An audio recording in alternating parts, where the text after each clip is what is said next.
آل إبراهيم إنك حميد مجيد اللهم بارك على محمد وعلى آل محمد كما باركت على إبراهيم وعلى آل إبراهيم إنك حميد مجيد۔ محترم بزرگوں، بھائیوں اور دوستوں،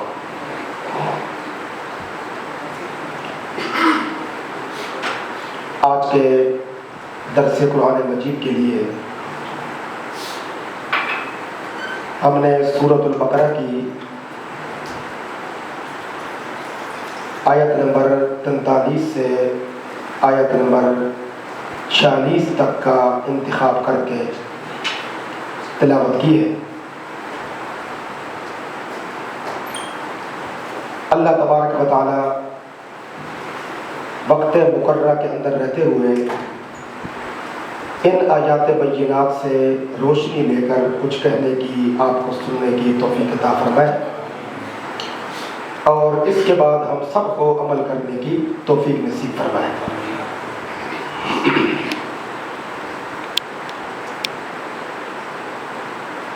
اللہ کریم نے 3-4 عبادات کی طرف انسان کو متوجہ فرمایا۔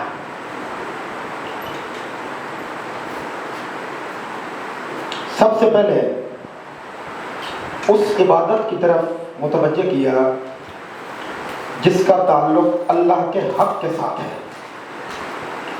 دوسرے نمبر پہ اس عبادت کی طرف متوجہ فرمایا جس کا تعلق اللہ کی مخلوق کے حق کے ساتھ ہے۔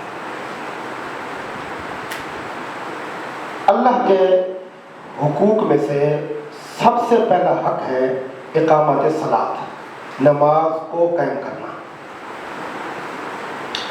مخلوق کے حقوق میں سب سے پہلا اور مرکزی حق ہے زکوٰۃ کی ادائیگی۔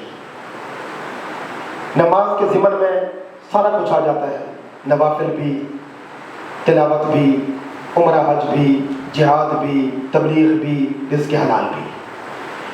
زکوٰۃ کے ذیل میں سب کچھ آ جاتا ہے، صدقہ بھی، فطرانہ بھی، محبت کا بول بھی، اخلاق بھی، رشتہ داری بھی، تواضع بھی، عاجزی بھی۔ یعنی اللہ کی ساری عبادات کو اگر جمع کر دیا جائے تو نماز بنتی ہے، اور مخلوق کے حقوق کو اگر جمع کر دیا جائے تو اس کا نام بنتا ہے زکوٰۃ۔ یہ دو لفظ قرآن مجید میں ساتھ ساتھ چل رہے ہیں۔ دنیا کے اندر چونکہ انسان کی فطرت ہے کہ یہ عدم توازن کا شکار رہتا ہے، یا ادھر کو چلا گیا یا ادھر کو چلا گیا، یا ادھر کو لڑک گیا یا ادھر کو لڑک گیا، یا اس کنارے پہ چلا گیا یا اس کنارے پہ چلا گیا۔ بہت کم لوگ ایسے ہوتے ہیں جو اپنے آپ کو توازن پہ رکھتے ہیں، اعتدال پہ رکھتے ہیں۔ دوسرے نمبر پہ دنیا میں ہم بہت سارے لوگ ایسے دیکھتے ہیں کہ جو مخلوق کا حق ادا کرنے میں بڑے حساس ہوتے ہیں، جھوٹ نہیں بولتے، دھوکہ نہیں کرتے، فراڈ نہیں کرتے، کرپشن نہیں کرتے، بددیانتی نہیں کرتے، گالی گلوچ نہیں کرتے، لڑائی جھگڑا نہیں کرتے۔ لیکن جب نماز روزے کا وقت ہے تو شیطان ان کے دل میں ایک بات ڈال دیتا ہے کہ مخلوق راضی رہنی چاہیے، اللہ تو بڑا غفور الرحیم ہے۔ یہ مشہور جملے ہیں، اور جی اللہ بڑا غفور الرحیم، مخلوق کو راضی رہنی چاہیے۔ دوسری طرف جو اللہ کو راضی کر رہے ہیں وہ کیا کہتے ہیں، اور جی مخلوق بھلا کب راضی ہوتی، ان کو سونے کے نوالے بھی کھلائے یہ تو خوش نہیں ہوتے، اللہ کو راضی رہنا چاہیے۔ یعنی اللہ والے مخلوق سے غافل ہو گئے، مخلوق والے اللہ سے غافل ہو گئے، نہ یہ کسی کھاتے کے ہیں نہ وہ کسی کھاتے کے ہیں۔ یہ ایک بنیادی اور مرکزی مسئلہ ہے قرآن پاک کا، جس سے آج کا مسلمان بڑی شدت کے ساتھ غفلت برت رہا ہے۔ ہم میں بہت سارے لوگ جو ہیں وہ کہتے ہیں کہ عبادات ہم کرتے ہیں لیکن عبادات کی روح جو ہے نا وہ ہماری طبیعتوں میں اتر نہیں رہی، مزہ نہیں آ رہا. بھئی مزہ کیسے ہے؟ اللہ کی مخلوق کا حق آپ کی گردن پہ ہے. جب تک آپ وہ ادا نہیں کریں گے عبادت کا پورا لطف نہیں آئے گا. دوسری طرف لوگ کیا کہتے ہیں؟ او جی ہم تو مخلوق کو سونے کے نوالے کھلا کھلا کے تھک گئے. یہ خوشی نہیں ہوتے. بھائی اللہ خوش نہیں ہے تو مخلوق کیسے خوش ہوگی؟ تو ایک طبقہ وہ ہے جو اللہ کا حق ادا کر رہا ہے, مخلوق کا حق ادا نہیں کر رہا. دوسرا طبقہ وہ ہے جو مخلوق کا حق ادا کر رہا ہے لیکن اللہ کا حق ادا نہیں کر رہا. یہ دونوں طبقے عدم توازن کا شکار ہیں. قرآن نے دونوں لفظوں کو ساتھ ساتھ بیان کیا. اقیموا الصلاۃ وآتوا الزکاۃ, نماز قائم کرو اور زکاتیں دو. بہت سارے دوستوں کو شاید یاد ہو کہ ہمارے ملک میں جو عبد الستار ایجی مرحوم تھے نا, کراچی والے ہیں, ان کا ایک انٹرویو نشر ہوا تھا, بلکہ ان کے ویڈیو کلپ تو اب آ چکے ہیں انٹرنیٹ پر بھی. ان سے کہا گیا کہ آپ کی نماز کی ترتیب کیا ہے؟ نماز آپ باقاعدگی سے پڑھتے ہیں یا کوتاہی کرتے ہیں؟ انہوں نے کہا تھا میں مخلوق کی خدمت میں اتنا مصروف رہتا ہوں کہ مجھے نماز کا ٹائم نہیں ملتا. پھر کہا گیا کہ یہ جو آپ نے داڑھی رکھی ہوئی ہے نبی علیہ السلام کی سنت کے مطابق,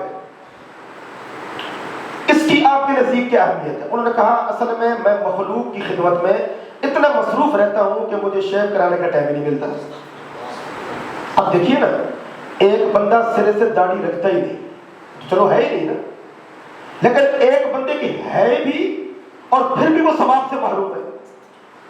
ایک بندے کی داڑھی نہیں ہے لیکن اس کے دل میں داڑھی کا ادب ہے, یہ کھڑا بندہ ہے. اور دوسرا بندہ وہ ہے جس کی داڑھی تو ہے لیکن اس کے دل میں داڑھی کا حیا نہیں, داڑھی کا لحاظ نہیں. اب یہ گناہ ہو رہا ہے. یہاں تک کہ آپ سن کے حیران ہوں گے, جب انہیں کہا گیا کہ آپ بہت سارے لاوارث بچے آپ کے یہ ایتھی سینٹر والے اٹھاتے ہیں تو پھر آپ ان کو کس کھاتے میں لاتے ہیں؟ ان میں سے بہت سارے بچے ہوتے ہیں جو بیچارے غیر شرعی طریقے سے پیدا ہوتے ہیں.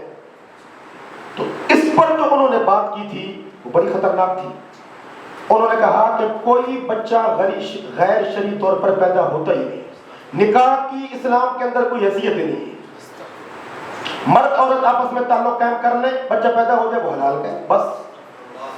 گواہ کی کوئی ضرورت نہیں, حق مہر کی کوئی ضرورت نہیں, خطبے کی کوئی ضرورت نہیں. یہ تو مشہور بات ہے. اب بھائی یہ کیسی انسانیت کی خدمت ہے؟ آپ کے نزدیک اللہ کے قانون کی کوئی حیثیت نہیں. یہ ہے عدم توازن, یا ادھر کو لڑک گئے یا ادھر کو لڑک گئے. قرآن کریم اور سرکار دو عالم صلی اللہ علیہ وآلہ وسلم کی مبارک سیرت ہمیں اس بات کی طرف متوجہ کرتی ہے, اللہ کو حق دینے کا وقت ہے تو اللہ کو حق دو, مخلوق کو حق دینے کا وقت ہے تو مخلوق کو حق دو. نہ مخلوق کے حقوق کی ادائیگی میں غفلت کرو, نہ اللہ کے حق کی ادائیگی میں غفلت کرو. ہاں بتقاضا بشریت صاف نیتی کے باوجود بھی اگر اللہ کا کوئی حق رہ جاتا ہے یا مخلوق کا کوئی حق رہ جاتا ہے, استغفار کرو, توبہ طیب ہو جاؤ, اللہ کی طرف رجوع کرو. امید ہے کہ اللہ تبارک و تعالیٰ تمہاری کمی کوتاہیوں کو معاف کر دے گا. لیکن بندہ سرے سے ایک نیت کر لے کہ میں نے تو صرف نماز پڑھنی ہے, مخلوق کیا کر رہی ہے, میرے اوپر مخلوق کا کیا حق ہے, مجھے اس کی کوئی ضرورت نہیں. دوسرا بندہ کہتا ہے میں نے تو مخلوق کو خوش کرنا ہے, اللہ تو بڑا غفور رحیم ہے, اللہ تو ویسے ہی بندے کو معاف کر دے گا. حضرت شیخ عبد القادر جیلانی رحمت اللہ علیہ ایک مرتبہ رات کو سفر کر رہے تھے, آسمان پہ گہرے بادل تھے, تو جب بجلی چمکی نا تو ایک آواز آئی, عبد القادر آج کے بعد تجھ پر نماز کو معاف کر دیا گیا. آپ ہمارے بڑے محبوب ہیں, بڑے لاڈلے ہیں, بڑی آپ نے ریاضت کی, آپ کے دل میں مخلوق کی بڑی چاہت, بڑی محبت ہے, آج کے بعد نماز معاف ہوگی. آپ نے فوراً پڑھا اعوذ باللہ من الشیطان الرجیم, سمجھ گئے کہ یہ شیطان کی حرکت ہے. فرمایا کہ یہ نماز جو ہے یہ امام الانبیاء صلی اللہ علیہ وسلم کو تو معاف نہ ہوئی, صحابہ کرام کو تو معاف نہ ہوئی, احد و بدر میں اہل بیت کو، صحابہ کرام کو معاف نہ ہوئی، میدان کربلا میں حضرت امام حسین رضی اللہ تعالیٰ عنہ کو معاف نہ، یہ مجھے کیسے معاف ہوگی؟ سمجھ گئے یہ شیطان کی حرکت ہے۔ تو جب شیطان نے دیکھا نا کہ یہ پہلا بار تو ناکام ہو گیا، اب اس نے دوسرا جال پھینکا، کہنے لگا عبد القادر آج آپ کو آپ کے علم نے بچا لیا۔ فرمایا اعوذ باللہ من الشیطان الرجیم، مجھے میرے علم نے نہیں بچایا، اللہ کے فضل نے بچایا۔ جب بھی دنیا کے اندر ہم کوئی نیکی کرتے ہیں تو وہ اللہ کے فضل سے کرتے ہیں، اور جب کبھی ہم کسی گناہ سے بچتے ہیں اپنی ہمت کی بنیاد پر نہیں بچتے بلکہ اللہ کے فضل کی بنیاد پر بچتے ہیں۔ یہ جتنی ٹھنڈی ہوائیں چل رہی ہیں یہ اللہ کے فضل کی بنیاد پر چل رہی ہیں۔ اس لیے علماء کرام کہتے ہیں اللہ سے کبھی عدل نہ مانگو، ہمیشہ فضل مانگو۔ ہم کہتے ہیں نا جی میرا اور آپ کا سامنا اللہ کے سامنے ہوگا، ہمارے فیصلے اللہ کیا ہے، اللہ فیصلہ کرنے لگ جائے گا تو کون ہے جو بچے گا؟ حضرت عمر رضی اللہ تعالیٰ عنہ فرمایا کرتے تھے اگر قیامت کے دن اللہ نے عدل کا معاملہ کیا تو کوئی گارنٹی نہیں عمر جنت میں جاتا ہے کہ ہاں اگر اللہ نے فضل کا معاملہ کر دیا تو انشاءاللہ سب سے پہلے جنت میں جاؤں گا۔ یہ الفاظ ہیں حضرت عمر رضی اللہ تعالیٰ عنہ کے، جن کے نامہ اعمال میں گناہ ہی کوئی نہیں۔ نبی علیہ السلام کی مبارک صحبت نے ان کو اتنا اچلا کر دیا تھا کہ اللہ کریم نے ان کو اپنے دین کے لیے، اپنے نبی کی محبت کے لیے، اپنی عبادت کے لیے منتخب کر لیا تھا۔ تو دوستو یہ دو چیزیں جو ہے نا ان میں آج کا مسلمان عدم توازن کا شکار ہے۔ اللہ کریم نے دو الفاظ قرآن مجید کے اندر اکٹھے بیان کیے، اقیموا الصلاۃ وآتوا الزکاۃ، نماز قائم کرو، زکوٰۃ دیتے رہو۔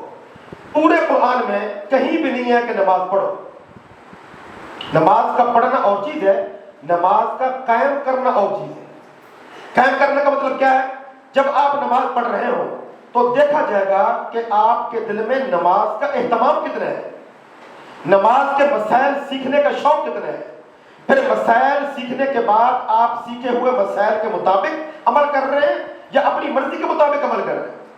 اگر آپ نماز قائم کرتے ہیں شریعت کے مطابق، اصولوں کے مطابق، تو اللہ تبارک و تعالیٰ آپ پہ بڑا راضی ہے۔ اقامت صلاۃ کا سلسلہ شروع ہو گیا، اقامت ہو رہی ہے، نماز قائم کی جا رہی ہے، صرف پڑھی نہیں جا رہی، قائم کی جا رہی ہے۔ پڑھنا تو یہ ہے نا جب ہم نماز شروع کرتے ہیں پھر پڑھتے ہیں سبحانک اللہم وبحمدک وتبارک، یہ ہے پڑھنا، اور سنت کے مطابق رکوع کرنا، سجدہ کرنا، تشہد کرنا، ایک ایک عمل کے مطابق کو نبی علیہ السلام کی مبارک سنت کے مطابق جو ہے وہ انجام تک پہنچانا، یہ ہے اقامت۔ اسی طرح اللہ فرماتے ہیں آتوا الزکاۃ، اور زکاتیں دیتے رہو، وارکعوا مع الراکعین، رکوع کرو رکوع کرنے والوں کے ساتھ، اجتماعی نظم میں اپنے آپ کو ڈھال دو۔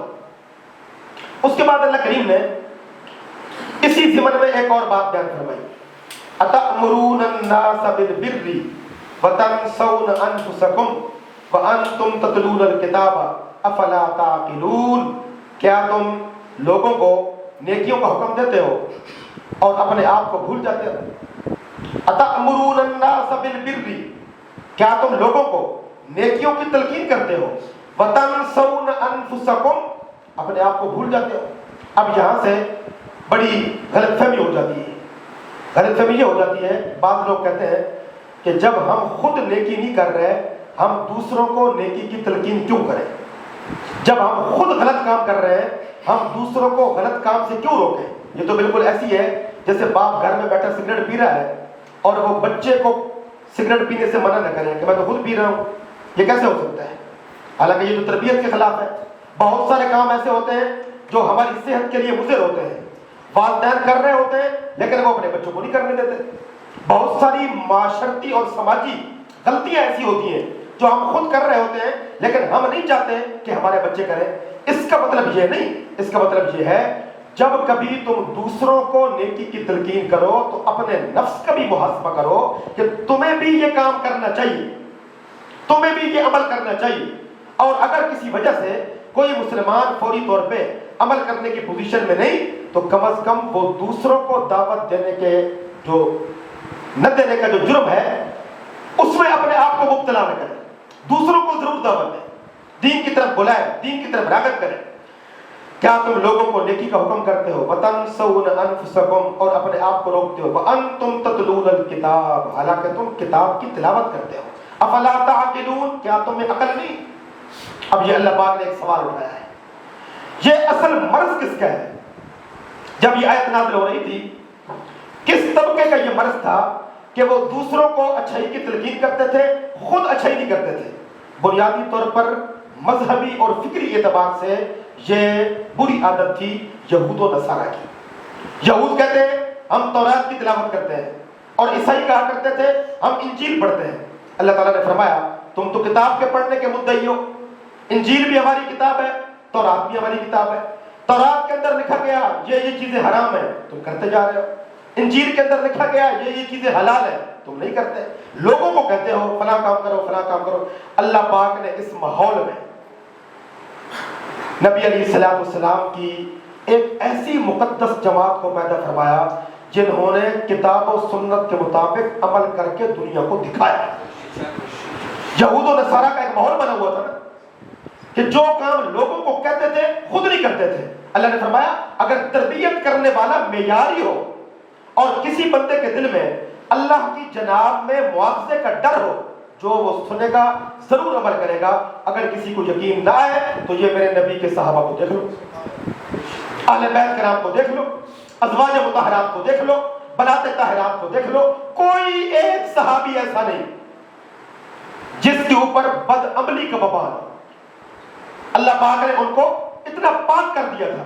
دیکھیے نا، دو چیزیں ہیں دنیا میں، ایک علم اور ایک عمل۔ جب انسان کے پاس علم ہے تو پھر اس کو کوشش کرنی چاہیے کہ آپ وہ عمل کریں، لیکن ان دونوں چیزوں سے ایک اور چیز بلند ہے جس کا تعلق علم کے ساتھ بھی نہیں ہے، عمل کے ساتھ بھی نہیں۔ وہ کیا ہے؟ منصب صحابیت۔ ایمان کی حالت میں نبی علیہ السلام کو دیکھنا، آپ کا دیدار کرنا، یہ صحابیت ایک ایسا عمل ہے اس کا عمل کے ساتھ کوئی تعلق نہیں۔ مثال کے طور پر سلطان باہو رحمۃ اللہ علیہ یومیہ 1000 نفل پڑھا کرتے تھے، یومیہ 1000 نوافل پڑھا کرتے تھے۔ نبی علیہ السلام کے سینکڑوں نہیں ہزاروں صحابہ ایسے جو یومیہ 10 نفل بھی نہیں پڑھتے تھے، تو کیا سلطان باہو کا مقام ان سے بڑھ گئے؟ ہے جی؟ اب بھی اس امت میں ایسے افراد موجود ہیں جو لاکھوں کروڑوں اللہ کی راہ میں دیتے ہیں۔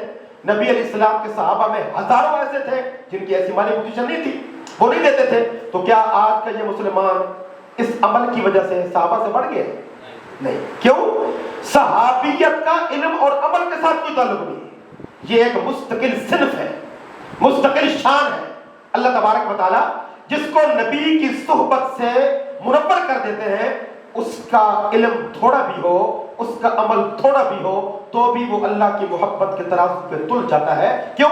اس نے ایمان کی حالت میں جمال مصطفیٰ کا دیدار کیا ہے صلی اللہ علیہ وسلم۔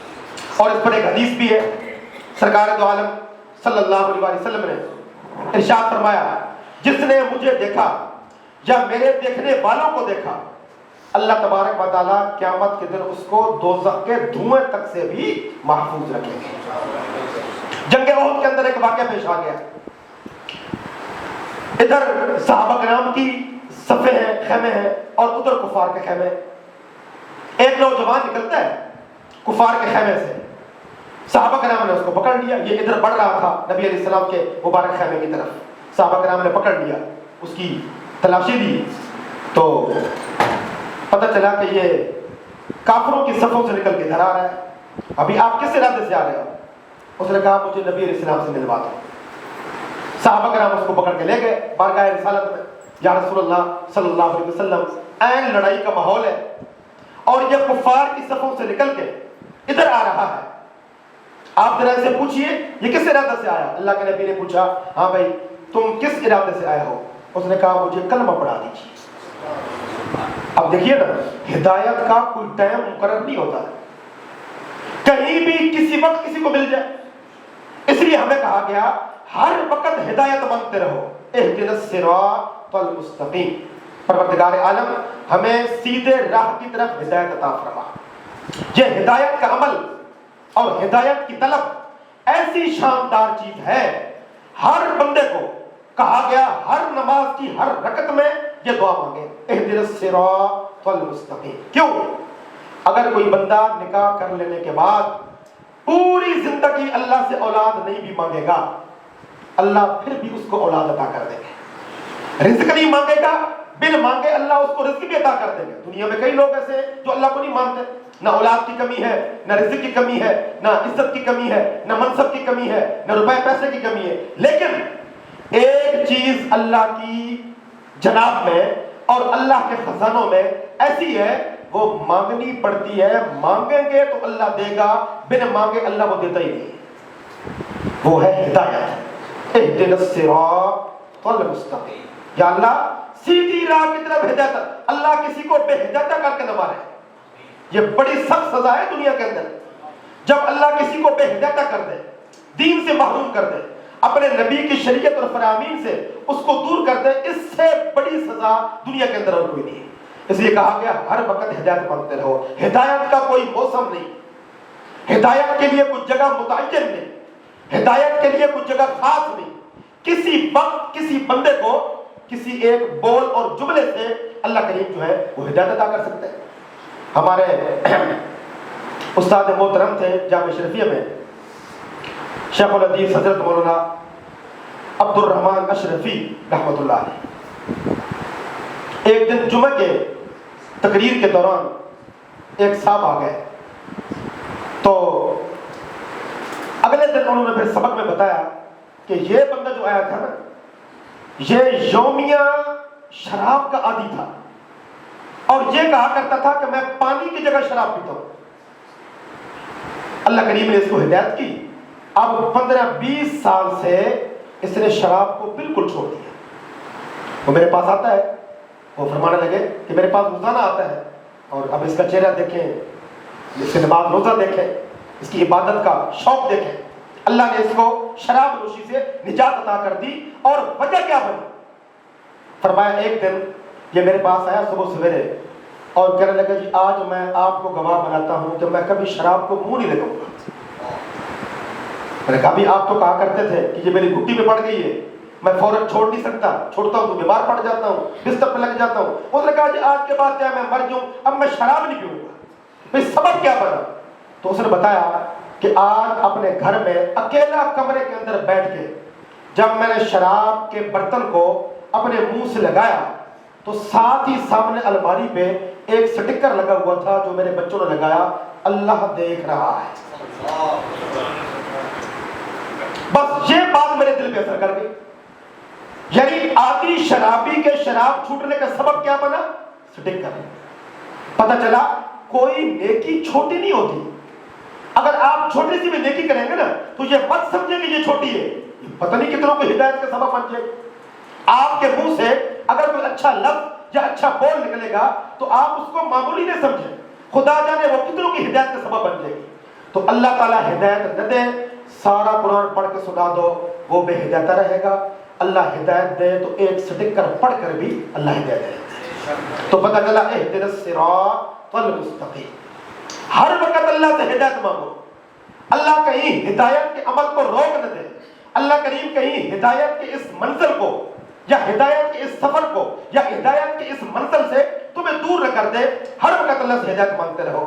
نبی علیہ السلام نے فرمایا تمہارا نام کیا ہے؟ وہ واقعہ چل رہا ہے احد کے میدان میں، تمہارا نام کیا ہے؟ کہتا ہے جی اسیرم، صاد کے ساتھ۔ کیسے آنا ہوا؟ مجھے یہ کلمہ پڑھا دیجیے۔ اللہ کے نبی نے فرمایا پڑھو۔ اس نے کلمہ پڑھا، کہنے لگا یا رسول اللہ صلی اللہ علیہ وسلم میری ڈیوٹی لگائی ہے، اب میں کون سا کام کروں؟ اللہ کے نبی نے فرمایا جہاد کے میدان میں کون سا کام ہو سکتا ہے؟ اپنی تلوار دی اور اس کو کہا فقاتل فی سبیل اللہ، جا اللہ کی راہ میں جہاد کر، اللہ کی راہ میں قتال کر۔ ابھی نماز کا ٹائم ہی نہیں ہے، جو ٹائم ہے جس چیز کا جو کام ہو رہا ہے وہ کرو۔ اللہ کی شان دیکھیے، یہ نوجوان چلا گیا، کچھ دیر کے بعد اطلاع ملی کہ وہ شہید ہو گیا۔ نماز ایک نہیں پڑھی، روزہ ایک نہیں رکھا، قرآن کھول کر نہیں دیکھا، نہ وضو کے مسائل کا پتہ، نہ پاکی نباتی کے مسائل کا پتہ، نہ غسل کے مسائل کا پتہ، نہ زکات فطرانے کے مسائل کا پتہ، کسی چیز کا پتہ ہی کوئی نہیں۔ کلمہ پڑھا، تھوڑی دیر کے بعد شہید ہو گیا۔ اللہ کے نبی صلی اللہ علیہ وسلم نے ارشاد فرمایا کہ جب اس کی قبر کھود دو تو مجھے اطلاع کرنا۔ حدیث پاک میں آتا ہے نبی علیہ الصلوۃ والسلام اس کی قبر میں کھڑے ہو گئے اور اس کی میت کو اپنے بازوؤں پر اٹھا کر آسمان کی طرف نگاہ کی اور کہا اللہ میں اس سے راضی ہوں، تو بھی اس سے راضی ہو۔ سبحان اللہ۔ حضرت علی رضی اللہ تعالیٰ عنہ کوفہ کی جامع مسجد میں کہا کرتے تھے ایسا بندہ بتاؤ جس نے نماز ایک کوئی نہیں پڑھی، میں علی اس پہ رشک کرتا ہوں۔ رمضان کا روزہ ایک نہیں رکھا، بیت اللہ شریف کا طواف نہیں کیا۔ لوگ کہا کرتے تھے حضرت وہ کیسا آدمی ہو سکتا ہے؟ فرمایا وہ اس سائرم ہے جس نے کلمہ پڑھا، ساتھ ہی شہید ہو گیا اور اتنا خوش بخت کہ اس کی قبر میں رسالت مآب صلی اللہ علیہ وسلم اترے، کھڑے ہوئے اور اللہ کو گواہ بنا کر کہا اللہ میں اس پہ راضی ہوں، تو بھی اس پہ راضی ہو جا۔ اتأمرون الناس بالبر وتنسون انفسکم وانتم تتلون الکتاب، تم لوگوں کو نیکیوں کا بر کہتے ہیں نیکی، لن تنالوا البر حتی تنفقوا مما تحبون وما تنفقوا من شیء فإن اللہ بہ علیم۔ یہ چوتھے پارے کا سرنامہ ہے، چوتھے پارے کی سب سے پہلی آیت۔ اللہ تعالیٰ فرماتے ہیں جب بھی کوئی چیز میری راہ میں خرچ کرو تو وہ خرچ کرو جو بڑی قیمتی ہو، بڑی محبوب ہو۔ جتنا زیادہ اہتمام ہوگا نا، فرض کریں آپ یومیہ ایک دو کپڑے منتخب کر لیتے ہیں، بھئی یہ کپڑے جو ہے نا یہ میں نے صرف نماز پڑھنے کے لیے پہننے ہیں، اہتمام ہو گئے۔ یہ پرفیوم جو ہے یہ صرف میں نے نماز پڑھنے کے لیے رکھا ہوا ہے، یہ ٹوپی جو ہے یہ صرف میں نے نماز پڑھنے کے لیے رکھی ہوئی ہے۔ جتنا زیادہ اہتمام ہوگا اتنی زیادہ اللہ تبارک و تعالیٰ عبادت کی لذت نصیب فرماتے ہیں، اتنا زیادہ عبادت کا شوق نصیب فرماتے ہیں۔ اس لیے فرمایا اے ایمان والو لوگوں کو نیکیوں کی تلقین کرتے ہوئے اپنے آپ کو مت بھول جایا کرو، تم تو کتاب پڑھتے ہو۔ ہم کون سی کتاب پڑھتے ہیں؟ نہ انجیل، نہ زبور، نہ توریت، قرآن مجید پڑھ رہے ہیں۔ افلا تعقلون، کیا تمہاری عقل تمہاری رہنمائی نہیں کر رہی؟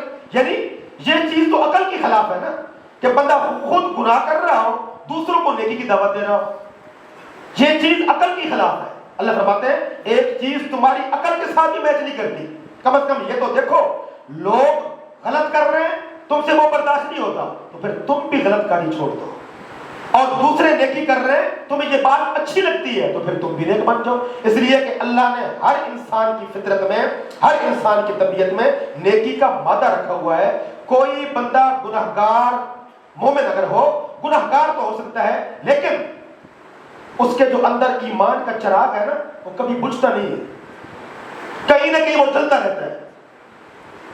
جب کبھی اچھی بات سنتا ہے اللہ توفیق عطا کر دیتے ہیں، اس کو اچھا ماحول ملتا ہے، وہ فوراً نیکیوں کی طرف راغب ہو جاتا ہے اور ایک وقت آتا ہے کہ اس کے دل کا وہ چراغ آفتاب بن کے اس کے اندر کی جو ہے ماحول کو روشن کر دیتا ہے۔ جلا سکتی ہے شمع کشتہ کو موج نفس ان کی، علامہ اقبال کا ایک شعر ہے، جلا سکتی ہے شمع کشتہ کو موج نفس ان کی، الہی کیا چھپا ہوتا ہے اہل دل کے سینوں میں، نہ پوچھن خرقہ پوشوں کی ارادت ہو تو دیکھ ان کو، جدے بیضا لیے بیٹھے ہیں اپنی آستینوں میں، تمنا درد دل دی ہو تو کر خدمت فقیروں کی، نہیں ملتے یہ گوہر بادشاہوں کے خزینوں۔ جو اللہ کے نیک بندے ہوتے ہیں نا، شمع کشتہ، شمع کشتہ کہتے ہیں جب موم بتی جل رہی ہو اور اچانک آپ اس کو بجھا دیں تو بجھی ہوئی موم بتی میں سے دھواں نکلتا ہے، دودھ چراغ جس کو بولتے ہیں۔ علامہ اقبال کہتے ہیں یہ بجھی ہوئی موم بتی کسی اللہ کے نیک بندے کے سامنے رکھ دو، وہ دوبارہ پھونک مار کے اس کو روشن کر سکتا ہے۔ اللہ کے ذکر کے اندر اتنا کرنٹ ہے، اللہ کے ذکر کے اندر اتنی تاثیر ہے۔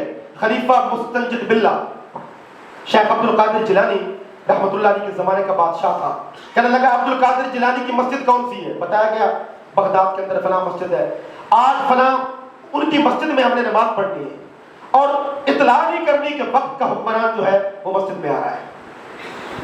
آیا، مسجد بھری ہوئی تھی نمازیوں سے، مریدوں سے، ایک سائڈ میں بیٹھ گیا۔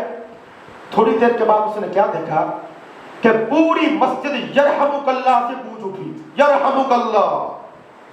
اب یہ یرحمک اللہ اس وقت بولا جاتا ہے نا جب کوئی الحمدللہ کہے، یعنی کسی کو چھینک ہے، شرعی مسئلہ یہ ہے کہ چھینکنے والا کہے الحمدللہ اور سننے والے کہیں یرحمک اللہ۔ خلیفہ مستنجد باللہ دیکھتا ہے بغداد کی جامع مسجد یرحمک اللہ کی آواز سے گونج اٹھی. اس نے کہا یہ کیا ہوا گیا ان کو؟ لوگوں نے کہا پہلی صف میں شیخ بیٹھے ہوئے ہیں, ان کو چھینک گئی. تو انہوں نے آہستہ سے الحمدللہ کہا. وہ اس کے اندر اتنی تاثیر تھی کہ پوری مسجد یرحمک اللہ سے گونج اٹھی. جلا سکتی ہے شمع مشتاق کو موج نفس ان کی, الہی کیا چھپا ہوتا ہے اہل دل کے سینوں میں. نہ پوچھن خر کا پوشوں کی ارادت ہو تو دیکھن کو, یدیں بیضا لیے بیٹھے ہیں اپنی آستینوں میں. تمنا درد دل کی ہو تو کر خدمت فقیروں کی, نہیں ملتے یہ گوہر بادشاہوں کے خزینوں میں. نیک متقی بندہ ہوتا ہی وہ ہے جو نبی علیہ السلام کی ایک ایک سنت کے مطابق عمل کرتا ہے. علامہ اقبال ایک بزرگ تھے, ان کے ساتھ بڑی محبت کرتے تھے. دیکھا تو نہیں انہوں نے, علامہ اقبال بہت بعد میں پیدا ہوئے اور وہ بہت پہلے گزرے. مولانا عبدالحکیم سیالکوٹی رحمۃ اللہ علیہ, سیالکوٹ کے اندر ان کا مزار ہے, 400 سال پہلے گزرے.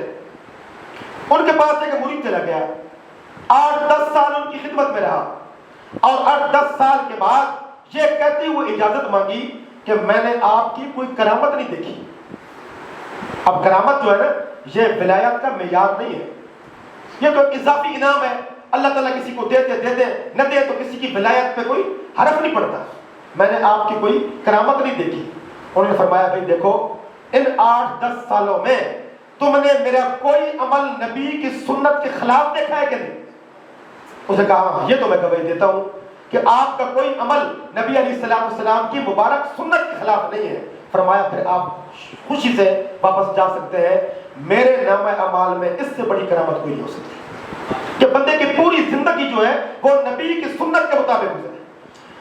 کائنات کے رب نے آگے اسی عنوان کو مزید پھیلایا, وَاسْتَعِينُوا بِالصَّبْرِ وَالصَّلَاةِ, 2 چیزوں کے ساتھ مدد طلب کرو, 2 چیزوں کے ذریعے مدد طلب کرو. وَاسْتَعِينُوا بِالصَّبْرِ وَالصَّلَاةِ, اور مدد طلب کرو صبر کے ساتھ اور نماز کے ساتھ. صبر کے 3 معنی ہوتے ہیں.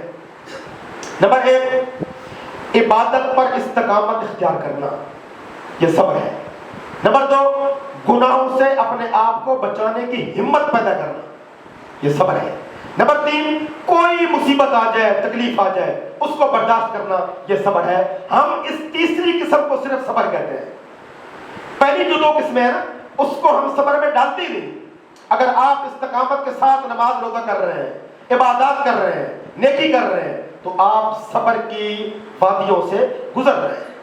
اگر اللہ تبارک و تعالیٰ آپ کو گناہوں سے بچنے کی توفیق عطا کر رہے ہیں, آپ صبر کی وادیوں سے گزر رہے ہیں. تیسرا جو مقام ہے وہ یہ ہے, اگر کوئی خلاف طبع کوئی مسئلہ پیش آ جائے, کوئی تکلیف آ جائے, خدا نہ کرے کوئی مصیبت آ جائے, کوئی مالی, تجارتی یا خاندگی یا خاندانی یا یاری دوستی کی جانب سے کوئی ایسی تکلیف دہ چیز پیش آ جائے کہ جو بندے کے لیے ناقابل برداشت ہو, تو اس وقت صبر کے ذریعے اپنے اللہ سے رابطہ قائم کرنا کہ پروردگار عالم ان سارے معاملات میں میری مدد کرنے والا تو ہے. اس لیے کہ حقیقی طور پہ مددگار کون ہے؟ صرف اور صرف اللہ ہے.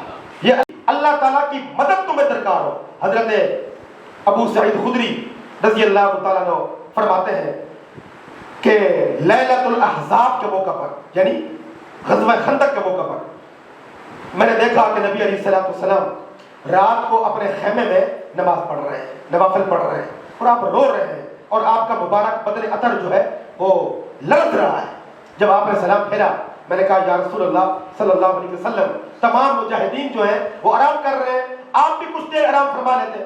اللہ کے نبی صلی اللہ علیہ وسلم نے فرمایا, میں نماز اور سجود کے ذریعے اپنے اللہ سے صحابہ کے لیے مدد طلب کر رہا ہوں.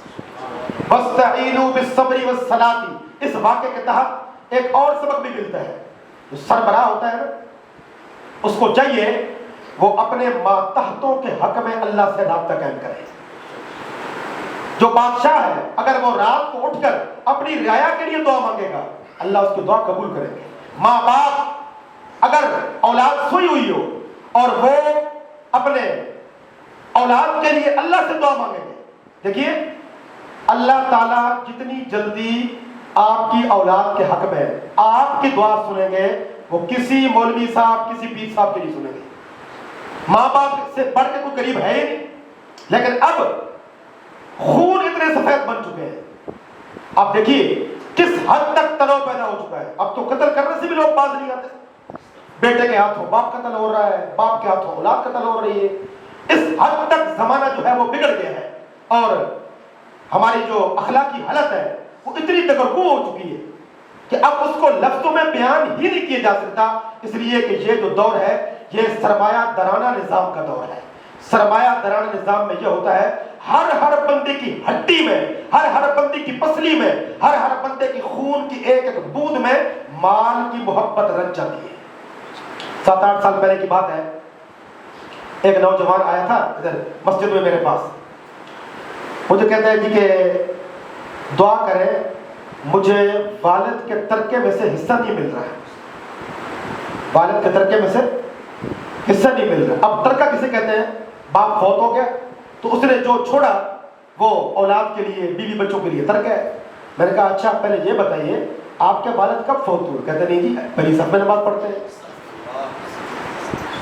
کیسی بات ہے, پہلی صف میں نماز پڑھتے ہو بھائی, پھر آپ ترکہ کیوں کہہ رہے ہیں؟ یعنی وہ جیتے جی باپ کا ترکہ مانگ رہا ہے. اس کو اس بات کی خوشی نہیں کہ میرا باپ زندہ ہے, اس کو اس بات کی خوشی نہیں کہ میرا باپ کما رہا ہے, میرے باپ کا سایہ شفقت جو ہے وہ میرے سر پہ ہے. اس کو یہ خوشی نہیں ہے, وہ اس بات میں جو ہے وہ منتظر ہے کہ باپ کا ترکہ ملنا چاہیے. تو جب اس کو مسئلہ سمجھایا گیا کہ بھائی ترکہ اگر آپ نے لینا ہے تو آپ اپنے والد صاحب کی وفات کا انتظار کریں, وہ بہت ہو گیا تو آپ کو ترکہ مل جائے گا. تو مال کی ناجائز محبت اس حد تک انسان کے دل کے اندر جو ہے وہ رچ بس گئی ہے کہ اب جیتے جی اولادیں اپنے ماں باپ سے ترکہ وصول کر رہی ہیں. اور دوسری طرف والدین ہیں. میں معذرت کے ساتھ عرض کروں گا, ہم اپنی اولاد کی اصلاح کے لیے بزرگوں سے تویز لیتے ہیں, دم کرواتے ہیں, دوسرے تو دعائیں بھی کرواتے ہیں. ہم میں سے کتنے ماں باپ ہیں جو یومیہ 2 نفل صلاۃ الحاجت صرف اپنی اولاد کے لیے پڑھتے ہیں؟ ہوں گے, یقیناً ہوں گے, لیکن بہت کم. ہم میں سے کتنے ماں باپ ہیں جو ہر نماز کے بعد اپنی یومیہ دعا میں سے صرف 2 منٹ اپنی اولاد کا نام لینے کے دعا کرتے ہیں کہ یا اللہ ہماری بچیوں کے رشتوں کا انتظام کر دیجیے, ہمارے بچوں کے رشتوں کا انتظام فرما دیجیے, ہمارے بچے پڑھ رہے ہیں ان کو کامیاب کر دیجیے, ہمارے بچے محنت مزدوری کر رہے ہیں ان کی رزق میں برکت عطا کر دیجیے. سارے جہان سے دعائیں کرواتے ہیں, خود دعا نہیں کرتے. حالانکہ اولاد کے حق میں جتنی جلدی اللہ ماں باپ کی سنتا ہے بڑے سے بڑے بزرگ کی نہیں سنتا, بڑے سے بڑے ولی کی نہیں سنتا. یہ تو بے شمار واقعات ہیں. سرکار دو عالم صلی اللہ علیہ وسلم کی خدمت میں ایک نوجوان آیا, یا رسول اللہ صلی اللہ علیہ وسلم میری اولاد کے لیے دعا کیجیے, میرے لیے دعا کیجیے کہ میں آج کل بڑا تنگ دست ہوں. اللہ کے نبی نے فرمایا کہ تیری ماں حیات نہیں ہے؟ یا رسول اللہ صلی اللہ علیہ وسلم وہ زندہ ہے. کہ تیرا باپ زندہ نہیں ہے؟ وہ بھی زندہ ہے. فرمایا جاؤ اس سے دعا کر. امام الانبیاء صلی اللہ علیہ وسلم. تو پتہ چلا ماں باپ کی دعائیں اولاد کے حق میں جو ہے وہ جلدی قبول ہوتی ہے. اس لیے اللہ تعالیٰ فرماتے ہیں کہ مدد کرنے والا تو میں ہوں, لیکن عالم اسباب میں 2 نیکیاں 2 عبادتیں ایسی ہیں کہ ان کے ذریعے تم اللہ کی مدد کر جو ہے وہ حاصل کر سکتے ہو. ایک صبر, دوسری نماز. وَاسْتَعِينُوا بِالصَّبْرِ وَالصَّلَاةِ, اور مدد طلب کرو بذریعہ صبر, مدد طلب کرو بذریعہ نماز. اور نماز سے مراد صرف پنجگانہ نماز نہیں, یہ تو فرض ہے, ہر حال میں پڑھنی ہے. جب کبھی انسان کو کوئی تکلیف ہے, مصیبت ہے, کسی چیز کی ضرورت ہو, مصلی بچھا لے, صلاۃ الحاجت پڑھے, صلاۃ الشکرانہ پڑھے. اللہ تبارک و تعالیٰ نوافل کی برکت سے اپنی مدد کو متوجہ فرمائے گی. آگے اللہ پاک نے ایک جملہ ارشاد فرمایا, وَإِنَّهَا لَكَبِيرَةٌ, یہ 2 کام ہیں بڑے بھاری. وَإِنَّهَا لَكَبِيرَةٌ, یہ دونوں کام ہیں بڑے بھاری. اتنی جلدی یہ بندہ اس کا عادی نہیں بنتا. نماز کا عادی, نوافل کا عادی, سجدہ کرنے کا عادی. بڑی عجیب بات لکھی مولانا احمد علی لاہوری رحمۃ اللہ علیہ کے مباحث میں. ایک بندہ آیا اور کہنے لگا حضرت میرے مقدر الٹ ہو گئے, میری قسمت الٹ ہو گئی, دعا کریں اللہ میری قسمت کو سیدھا کر دے. مولانا احمد علی لاہوری رحمۃ اللہ علیہ نے بڑا پیارا جواب دیا. فرمایا تم نے کبھی مہر دیکھی ہے؟ مہر کے جو حروف ہیں وہ سیدھے نظر آتے ہیں کہ الٹے, لیکن جب وہ صفحے پر اپنا ماتھا ٹیک دیتی ہے تو الٹے لفظ سیدھے بن جاتے ہیں. فرمایا تیرے ماتھے پر تیری تقدیر جو الٹی تجھے نظر آ رہی ہے نا، اپنے اس ماتھے کو مصلی پر ٹیک دے تو سارا کو سیدھا ہو جائے گا۔ جس طرح مور کے حروف جو ہیں وہ الٹے نظر آتے ہیں، لیکن جو ہی وہ اپنا ماتھا جھکاتی ہے سب کو سیدھا ہو جاتا ہے۔ تو تمہاری تقدیر تمہارے ماتھے پہ لکھی الٹی نظر آتی ہے، مصلی بچھائیے، اپنے ماتھے کی مہر اللہ کے سامنے رکھ دیجئے، سارا کو سیدھا ہو جائے گا۔ وَإِنَّهَا لَكَبِيرَةٌ، یہ دونوں کام ہیں بڑے بھاری۔ اللہ کی طرف رجوع کرنا، ریاضت کرنا، نماز روزہ کرنا، اور پھر صبر کرنا، صبر والا کام بھی بڑا مشکل ہے۔ وَإِنَّهَا لَكَبِيرَةٌ، یہ دونوں کام ہیں بڑے بھاری، مگر ایک بندہ جس کے اندر صفت ہو نا، اس کے لیے یہ دونوں کام ہلکے ہو جاتے ہیں، آسان ہو جاتے ہیں۔ بس وہ سن لیجیے، بات ختم کرتے ہیں۔ إِلَّا عَلَى الْخَاشِعِينَ، جس کا دل اللہ کی طرف جھک جائے اس کے لیے نماز پڑھنا بھی آسان ہے، صبر کرنا بھی آسان ہے۔ دل کا جھک جانا کیا مطلب؟ دل کے اندر عاجزی پیدا ہو جائے۔ خشوع کا مطلب عاجزی۔ یہ عاجزی کی منزل جو ہے نا، یہ ایک مستقل مجاہدہ ہے، یہ ایک مستقل ٹاپک ہے۔ بڑے بڑے لوگ دنیا میں ساری نیکیاں کرتے ہیں، عالم فاضل بھی ہیں، حاجی بھی ہیں، لیکن ان کے دل میں انا کا بت نہیں مرتا، تکبر نہیں مرتا، غرور نہیں جاتا۔ اللہ فرماتے ہیں جب تک یہ تمہارے دل کا برتن سیدھا نہیں ہوگا، یہ دو کام تمہارے لیے بڑے بھاری ہوں گے، تم کرو گے بھی تو تمہیں اس کا فائدہ کوئی نہیں ہوگا۔ کیونکہ دل کا برتن جو ہے وہ اوندا ہے، بالکل ایسی جیسے موسلادھار دھار بارش برس رہی ہو اور آپ اپنے مکان کی چھت پہ کوئی برتن اونچے منہ رکھ دیتے ہیں، ساری رات بارش برستی رہے گی، ایک قطرہ بھی اندر نہیں جائے گا۔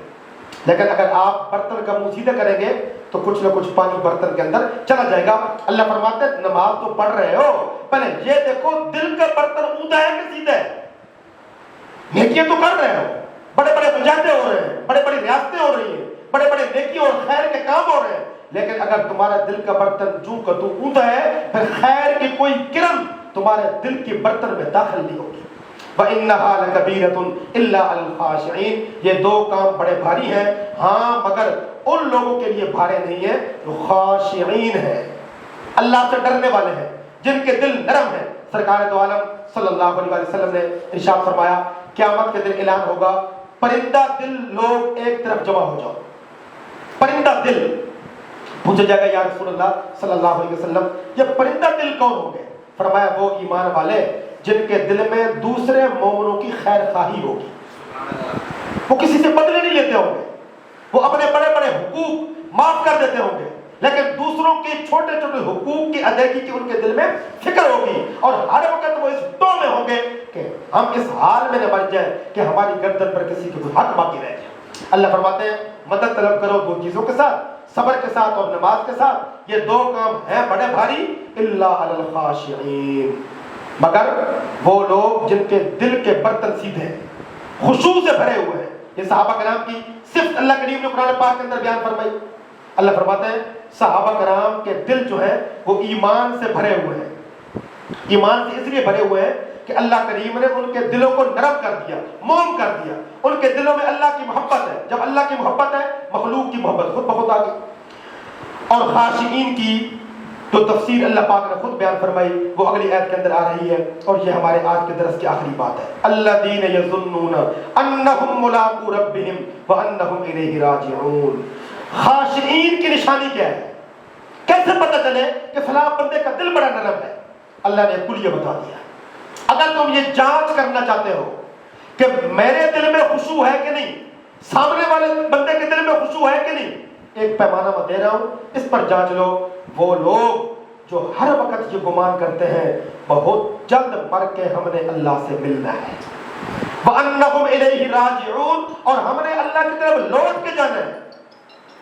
جس بندے کے دل میں حقیقتاً اس چیز کی طرف ہوگی کہ میں نے اللہ کو ملنا ہے، اور عمل سے وہ ثابت کرے گا، لفظوں میں نہیں۔ ایک بندہ مسجد نبوی شریف میں کہہ رہا تھا ہو مرنے کے بعد کیا ہوگا۔ صحابہ کرام نے دیکھا بڑا اللہ والا بیٹھا ہے، پھر کہنے لگا ہو مرنے کے بعد کیا ہوگا۔ ہاں تو مرنے کہا ذرا میرے چتر اٹھا کے لاؤ نا۔ ہاں تو مر تو پھر ایسے ہی تھے، فرمایا بھی کان پکڑ، یہ ہمیں کیا سنا رہا ہے ابھی، ہو مرنے کے بعد کیا ہوگا۔ جب پتہ چھانٹ بین کی تو پتہ چلا پرلے درجے کا فراڈیا تھا، کسی کا حق دبایا ہوا، کسی کی بکری چوری کی ہوئی، کسی کی مرغی چوری کی ہوئی، اور مسجد میں بیٹھ کے کیا مرنے کے بعد کیا ہو؟ یہ ہوتی ہے دو نمبری۔ اللہ فرماتے ہیں الذین یظنون انہم ملاقو ربہم وانہم الیہ راجعون۔ خاشعین کی نشانی کیا ہوتی ہے؟ ان کے دل اللہ کی طرف جھکے ہوئے ہوتے ہیں، وہ ہر وقت قدم بھی اٹھاتے ہیں، زبان سے کوئی جملہ بھی نکالتے ہیں تو یہ فکر دامن گیر رہتی ہے میں مر گیا تو میں اپنے اللہ کو کیا جواب دوں، میری گردن پہ حقوق ہے، بیوی بچوں کے، پڑوسیوں کے، رشتہ داروں کے، ماتحتوں کے، یار دوستوں کے، لین دین کے معاملات ہیں، میرے ذمہ کئی عبادات تھیں جو میرے اوپر قضا ہیں، میں نے وہ نہیں کی، اگر یہ سب کچھ دھرا کا دھرا رہ گیا اور مجھے موت آ گئی تو میرا کیا بنے گا؟ اللہ فرماتے ہیں خاشعین کو دیکھنا ہو تو وہ ہر وقت موت کو یاد کرنے والے ہوں گے، عملاً ان کے اعمال ایسے ہوں گے، ان کے معاملات ایسے ہوں گے، بندہ کہے گا کہ اس بندے کے دل میں اللہ کا ڈر موجود ہے۔ اس لیے اللہ پاک نے اسی سے ملتا جلتا ہمیں ایک کلیہ دیا، جب بھی کسی مصیبت کی خبر سنو انا للہ و انا الیہ راجعون، الذین اذا اصابتہم مصیبت قالوا انا للہ و انا الیہ راجعون۔ جب ایمان والوں کو کوئی مصیبت پہنچتی ہے تو پہلا جملہ جو ان کے منہ سے نکلتا ہے وہ یہ نکلتا ہے ہم سب اللہ کے لیے ہیں اور ہم نے اللہ ہی کی طرف لوٹ کر جانا ہے۔ تو آج کے سبق کے اندر یہ 3-4 باتیں ہیں جی، اقامت صلاۃ، ایتاء زکوٰۃ، اللہ کا حق ادا کرنا، اللہ کی مخلوق کا حق ادا کرنا، خود بھی نیک بننا، دوسروں کو نیکی کی تلقین کرنا، خود بھی گناہوں سے بچنا اور دوسروں کو گناہوں سے بچانے کی ترغیب دینا، اور ہر کام جو ہے وہ شریعت کے مطابق کرنا۔ یعنی ہم نیکی تو کر رہے ہیں لیکن یہ دیکھیں کہ یہ نیکی اللہ تبارک و تعالیٰ کے مزاج کے مطابق ہے یا ہمارے مزاج کے مطابق ہے۔ ہمارے دارالعلوم دیوبند میں ایک شیخ الحدیث گزرے ہیں، مولانا کیا نام تھا، احمد سعید پالنپوری رحمۃ اللہ علیہ، ابھی کچھ دن پہلے فوت ہوئے، بڑے اللہ والے تھے۔ وہ کہتے ہیں کہ ہمارا ایک رشتہ دار تھا، اس نے شہد خریدا اور کلو شہد ایک رات میں چاٹ گئے۔ اب بیماری ہونا تھا نا، میں اس کے گھر گیا، خدا کے بندے یہ کلو شہد تو چاٹ گیا؟ اس نے کہا جی میں نے سنا تھا فیہ شفاء للناس، قرآن کے اندر ہے شہد کے اندر بڑی شفا ہے لوگوں کے لیے۔ مولانا فرماتے ہیں میں نے کہا فیہ شفاء للناس ہے، فیہ شفاء البھیس نہیں ہے، تو بھج تھوڑی ہے بندہ ہے، فیہ شفاء للناس۔ عمل کرو اللہ کے حکم کے مطابق، اللہ کی شریعت کے مطابق۔ شریعت تو اللہ کی ہوگی لیکن مرضی میری ہوگی تو مزہ تو نہیں نہ آئے گا۔ شریعت بھی اللہ کی ہو، قانون بھی اللہ کا ہو، پھر شریعت پر عمل کرنے کا مزہ آئے گا۔ تو یہ 3-4 باتیں ہیں، اقامت صلاۃ، ایتاء زکوٰۃ، نیکی کی تلقین کرنا، اپنے آپ کو بھول نہ جانا، اور ہر مصیبت میں 2 چیزوں کے ذریعے اللہ کی مدد کا طالب ہونا، صبر اور صلاۃ۔